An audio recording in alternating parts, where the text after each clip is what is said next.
हरियाणा राज्य का एक जिला जींद। मेरे देशवासियों, तुम्हें सादर प्रणाम। आप देख रहे हैं आयुर्वेद के चमत्कार। इस चमत्कार को दुनिया नमस्कार करती है। आज मैं एक ही जड़ी बूटी के ऊपर आपको संपूर्ण जानकारी दे रहा हूं। और संपूर्ण जानकारी क्यों दे रहा हूं? चाहे देहात हो, कस्बा हो, शहर हो, हर एक व्यक्ति क्या होता है? दुखी होता है। जैसे मैं इस रिंगनी की बात कर रहा हूं, मेरे अपने 22 वर्ष के अंदर ऐसी जड़ी बूटियां हैं जो दमे को ठीक कर देती हैं। जैसे मैंने इसके विषय में आपको बता रहा हूं, ये सबसे पहले रिंगनी है, पसरमा कंडाई है और इसे कटेरी कहते हैं। परंतु कुछ लोग क्या कहते हैं, ना जी हमारे पास तो इलाज ही नहीं। दांत दर्द की बात कर रहा हूं। अगर अच्छी तरह से इसे कूट करके इसका सवरस में लहसुन डाल के और चटनी सी बना लें और पानी को छान लें और केवल 1 ml दवाई नाक में डाल दें, मैं कहता हूं इस तरफ के 16 दांत, 8 दांत ऊपर और 8 नीचे, जो 16 दांतों के अंदर जितने भी कर्मी हैं वो हमेशा के लिए निकल जाते हैं। ये किस लिए बताए हैं? नाक में डालने के बाद उसके जितने भी कर्मी होते हैं वो निकल जाते हैं, दांत स्वस्थ हो जाते हैं, हिलना बंद कर देता है, पारिया दूर हो जाता है और दांत क्या रहते हैं? स्वस्थ रहते हैं। और अगले दिन क्या करना होता है? एक तरफ बाईं तरफ डालना है, दूसरे दिन दाईं तरफ डालना है। फिर दोबारा सुन लो, पेन उठा के लिख लो, आजमा कर देख लो। अगर काम ना करे, मेरे कान पकड़कर FIR दर्ज करवा दो। मुझे गर्व है मेरे देश की मातृभूमि पर और देश की मनुष्यों पर। तो दांत का दर्द ये ठीक हो जाता है। और मेरे देहात के अंदर छोटे बड़े बच्चे ये कहते हैं कि हम तो समाप्त हो गए, हमारे कानों में दर्द होता है और रोटी खाते तब भी दर्द करता है, बच्चे परेशान हैं। मैं कहता हूं मेरे देशवासियों, इसको कूट के इसका रस निकाल लें, 1 बूंद कान में डाल लें, देखते ही देखते कान का दर्द हमेशा के लिए क्या हो जाता है? ठीक हो जाता है। और मैं शुरुआत कहां से की थी? समास की। पेन उठा के नोट कर लें, सौंठ लिखे कम से कम 50 ग्राम। अरे पंजाब वालों सुन लो, जिसे सुंड कहते हैं आप, 50 ग्राम। फिर भी नहीं समझ में आई है, सूखी हुई अदरक 50 ग्राम, काली मिर्च 50 ग्राम और मग पीपल 50 ग्राम, मुलहट्टी कितनी? 100 ग्राम। और जो मेरे हाथ में रिंगनी कितनी हो? 200 ग्राम। सूखी हो, अच्छी तरह कुटी हुई हो और इसका पूर्ण पंचांग हो। पंचांग 5 दमा में अंग, 5वां अंग। नंबर 1 ये पौधा है, इस पे ये नहीं दिख रहा है इसकी जड़, इसका तना, इसके पत्ते, फूल और फल, 5 अंगों को क्या कहते हैं? पंचांग कहते हैं। और इसको अच्छी तरह कूट करके आप सुखा लेंगे, मिक्सी में पीस लेंगे। ये चीजें कितनी है? 5 हैं। जो व्यक्ति श्वास रोगी होते हैं, जिन्हें नजला होता है, जिनके शरीर में कफ की मात्रा होती है, सुबह उठकर क्या करते हैं? खखार निकलता रहता है।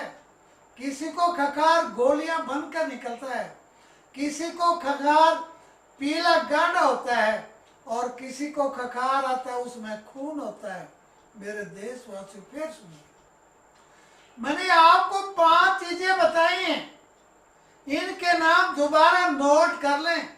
नंबर 1 है सौंठ 50 ग्राम, नंबर 2 है काली मिर्च, नंबर 3 है मग पीपल, नंबर 4 है मुलट्टी और नंबर 5 है कटेरी, रिंगणी जिसे कहते हैं।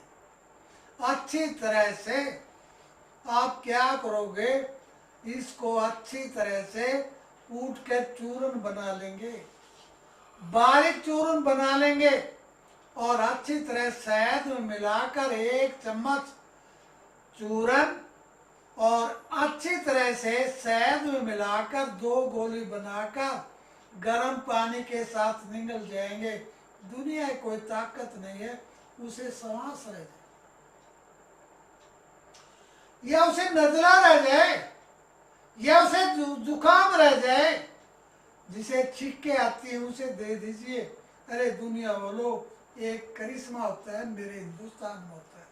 अगर आपको कहीं भी चोट लगी है, इसका रस लगा दे, ठीक हो जाएगा।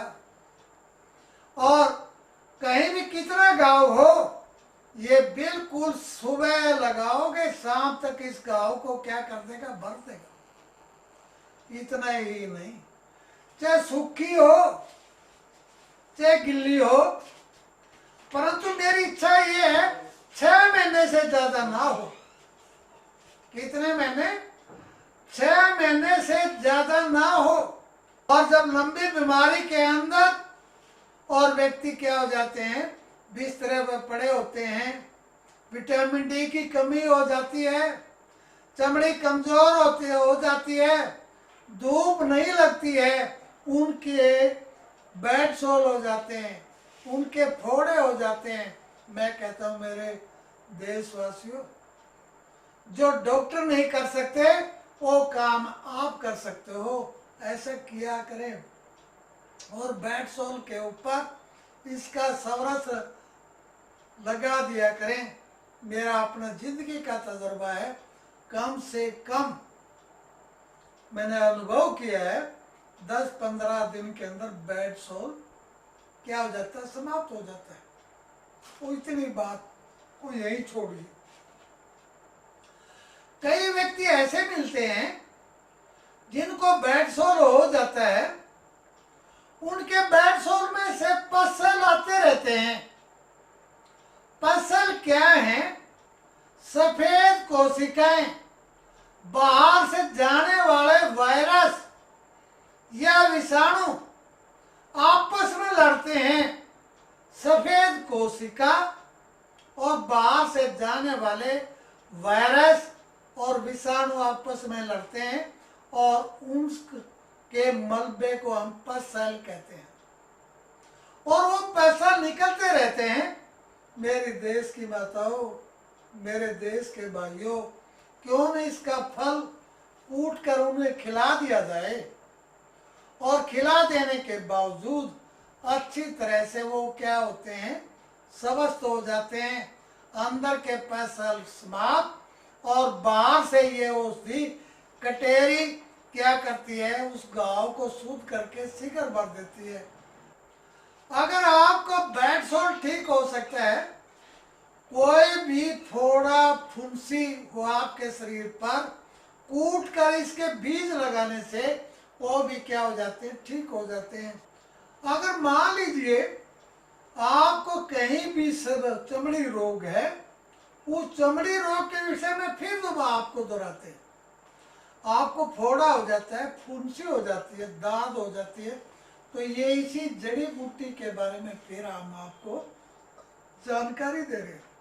जिसके बाल उठते हैं, नंबर 1 है इंद्रायण, पंजाब में जिसे कहते हैं कोड़ तुम्बा, और दूसरी जगह पर 20 के अलग अलग नाम है। दोनों को लेकर हम तिल के तेल में सर्दी में और गर्मी के अंदर क्या करते हैं, सरसों के तेल में अच्छी तरह से इसके रस को, इसके फल को, इसके पंचांग को, इसी तरह से इंद्रायण को हम लेते हैं और उसके मूल को, उसकी जो बेल होती है उसके तने को, पत्ते फूल फल को लेते हैं, कूट कर अच्छी तरह बना लेते हैं। उनके बाल नहीं गिरते। दूसरी बात, उनके बाल उगते हैं, जरूर उगते हैं, हमेशा के लिए स्थायी रहते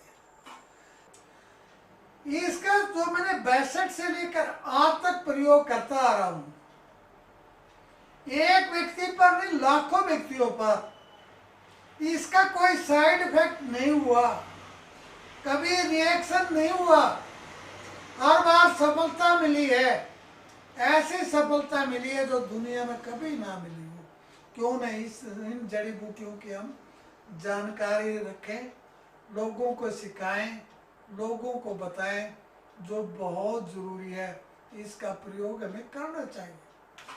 कई लोग कहते हैं YouTube पे कहते हैं, वैसे नहीं, वो कहते हैं हमारा तो काफी समय बर्बाद कर दिया। नहीं श्रीमान जी, मैं आपका समय बर्बाद करने वाला नहीं, परंतु किसी के दिमाग में यह बात बैठाने के लिए तो जरूरी है। तो मैं सूचना दे रहा हूं, आगे के लिए मैं जिस भी जड़ी बूटी का नाम बताऊंगा उसका English name, number 2 botany name, फिर उसका प्रयोग, फिर इसके लाभ या हानि, तो इसकी मात्रा को बताकर प्रयोग किया करूंगा। परंतु मैं जब लेबोरेटरी के समय में 1 बजे से लेकर सुबह 5 बजे तक होता हूँ, तो मैं यही सोचता हूँ, हे परमपिता परमात्मा, तू मुझे अच्छे दिन दे, मुझे कोई अच्छी चीज मैं सीख सकूं, लोगों का भला कर सकूं, और ऐसा भला कर सकूं जो दुनिया में ना कर सके। तो इस तरह की जड़ी बूटियों के बारे में लोगों को हम जानकारी देते हैं, बताते हैं, सिखाते हैं। कोई भी आकर मिल सकता है, हम उन्हें सिखाएंगे। क्यों सिखाएंगे? एक दिन हमें चला जाना है, कम से कम दुनिया में अपने ज्ञान को बांटकर जाना है। परंतु समाज के अंदर तरह तरह की बीमारियां, प्रदूषण के कारण, गंदे पानी के कारण, या जहाँ कहीं भी हम देखते हैं आजकल यूरिया और खाद के कारण हम लोग क्या होने लगे हैं, परेशान होने लगे हैं। उनको हम अच्छी तरह से क्या करें, सिखा रहे हैं। प्रणाम प्रणाम प्रणाम। मास्टर ओम प्रकाश वैद्य, ज्ञान तारा कॉलोनी, नजदीक बड़ी नहर, Gyan Tara road, Jind, Haryana. Phone numbers 09466 254102, 09416 556366।